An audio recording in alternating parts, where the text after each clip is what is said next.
Hey Hannah, I thought I would make you a quick video. It's real easy. All you need to do is be logged in as admin. Go to teachers.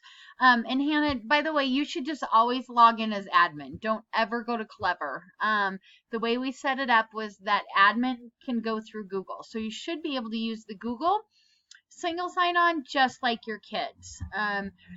Once you go into teachers, go down and find yourself.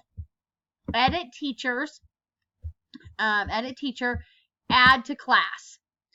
All of the class list is going to come up, and all you have to do is click add to class, and it adds you to that class. Okay, so I will let you do the rest. Again, real quick, all you want to do is you want to go into the teacher, and you want to go into edit teachers, add class. All your classes are going to come up, and you can add yourself to classes.